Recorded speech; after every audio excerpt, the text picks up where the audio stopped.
So the Packers still have one preseason game remaining this Saturday against the Seattle Seahawks. We saw Jordan Love play in these first two preseason games, and the question is, should the Packers put Jordan Love out there once again in the final game on Saturday? My opinion is yes, 100%, absolutely. I think that the Packers need to keep getting Love this experience because he's still a very inexperienced quarterback, and anytime he is out there with these young receivers, with this offense that doesn't have too much experience together, I think it's a positive. Of course, you still have the risk of injury, but that's always the case, and I think that we've seen the Packers, not put Love out there too much. He got 2 drives the first preseason game, 3 drives the next preseason game, and I assume we'll see something like that again. And Matt Lafleur said this the other day. He said that the plan is for Love to play on Saturday versus the Seahawks. Here's a quote from him. He said, "Him playing isn't just about him playing.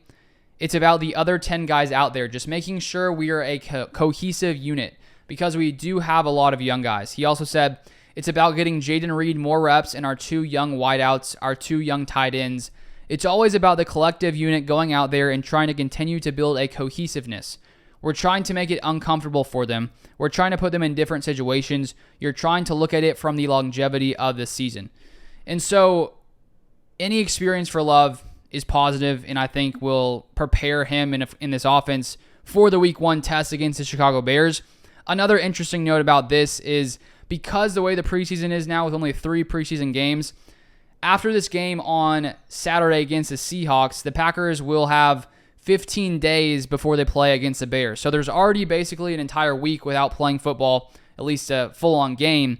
And if the Packers, let's say, decided not to play Love Saturday, which it looks like they are, but if for whatever reason they did, it would be 22 days without Jordan Love playing in an actual football game. And so I think because there is that 2-week break after the game on Saturday, even if there was some slight problem, he would have some time to recover from it. And I think, too, you don't want to have him, be rusty out there. I think you want to have him be ready for Week 1 against the Chicago Bears. And in years past with Aaron Rodgers here in Green Bay, I think Rodgers didn't play in preseason since 2018.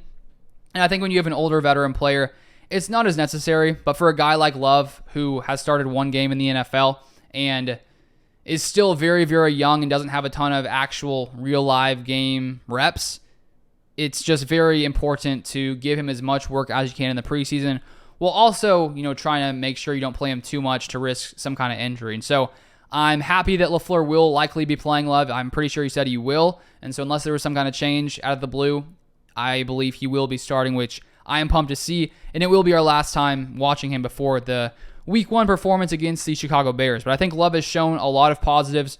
He continues to make big plays in the preseason, which is really all you could ask for in these games for the Packers. But those are my thoughts. Feel free to let me know yours in the comment section down below. If you haven't subscribed, feel free to subscribe for more Packers content. That's it for today, and I'll see you guys next time.